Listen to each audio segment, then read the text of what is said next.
Hello and welcome to Africa Vision. Today we talk about one of the biggest economic stories in Africa, Botswana, a new law that says 24% of all new mining projects must belong to local people. This story is not only about Botswana, it's about African ownership, wealth, and the future of resources in our continent. Botswana is a small country in southern Africa, but it's one of the richest in minerals, especially diamonds. Since independence in 1966, Botswana became one of Africa's success stories. The country used its diamond money to build roads, schools, and hospitals.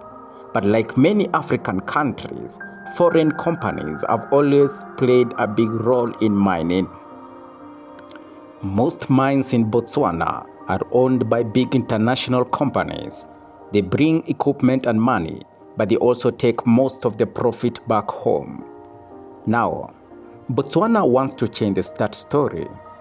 It wants more citizens to benefit, not just through jobs or taxes, but through direct ownership. So what exactly does this law say? Starting from October 2025, all new mining concessions in Botswana must have 24% local ownership.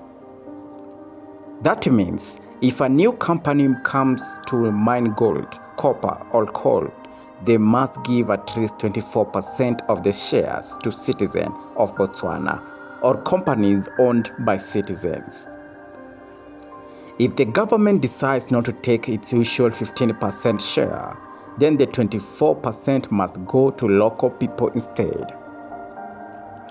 This is a big change because before, locals only had a small chance to own a part of mines. And why Botswana made this move? There are three big reasons. 1. To empower citizens.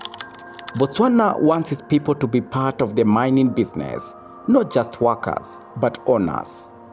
This helps people build long-term wealth and feel proud of their country's resources. 2. To keep money inside the country. When foreigners own most of the mines, profits leave Africa. But if local own part, some of that money stays in Botswana, helping the economy grow. 3. To create fairness and independence. Botswana leaders says this law is about self-reliance.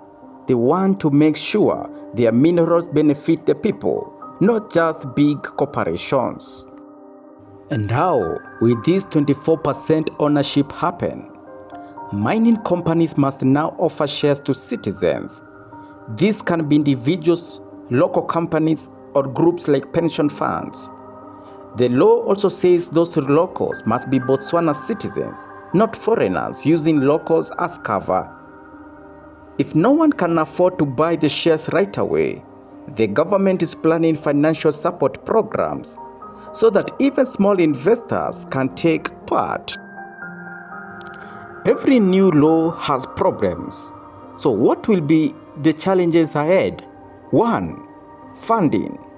Mining shares cost a lot of money. Can local citizens afford them? Some may not have enough capital. 2. Transparency. Who will get the 24%? Will it be ordinary citizens or just rich business people and politicians? Botswana must make sure this process is open and fair. Foreign investment. Some investors might worry. They may think Botswana is becoming too expensive or too political. But others say this law will bring long-term stability because locals will support the mines more and more. Botswana is not the first to do this. South Africa is already has its Black Economic Empowerment Law, where mining companies must have local or black ownership. Ghana also encourages local participation in mining. Tanzania changed its mining laws in 2017. Now locals must have at least 16% in new mining projects. Zimbabwe tried a 51% rule, but it scared investors away. so they reduce it later. Botswana is taking a balanced approach, not too high, not too low. 24% seems like a middle ground that can work for both locals and foreign companies. This story is not only about Botswana, it's part of a bigger African movement. From Kenya to Nigeria, Ghana to Namibia, many African countries are asking, who really owns our resources? For years, Africa exported raw materials, gold, oil, diamonds, copper, but imported poverty. Now, countries are saying, no, we want value addition here. We want ownership here. Botswana's move sends a message. Africa can take control of its destiny. If done right, the 24% law could help.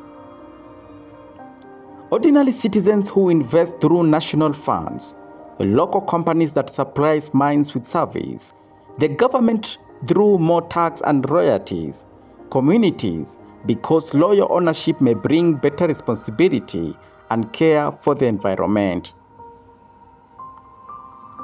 But if done wrong, it could also benefit only the elite, a few rich people who already have power. That's why transparency is key. Some experts call this a smart African model, a way to share benefits without chasing investors away. Others says Botswana must be careful. If the process becomes political, it could lead to corruption or lawsuits. But overall, most observers believe Botswana can manage it because it has one of the best governance systems in Africa. Imagine this future: Botswana, Zambia, Namibia, Ghana, each one with citizens owning parts of the mines.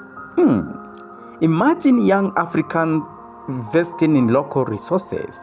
Imagine local universities training mining engineers.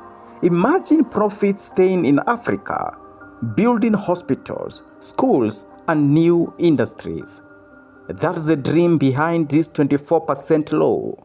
That's the dream of Africa building its own wealth. Botswana is taking a bold step. It is telling the world, we welcome investors, but our people come first. If this law works, other African countries will follow. If it fails, investors may run away. So, the next few years are very important. We will see how Botswana balances local ownership and foreign confidence. This is Africa Vision, and thank you for watching and listening. If it was your first time in the channel, please like, share, and subscribe. Because on this channel, we tell the African story from the African point of view. See you to the next video.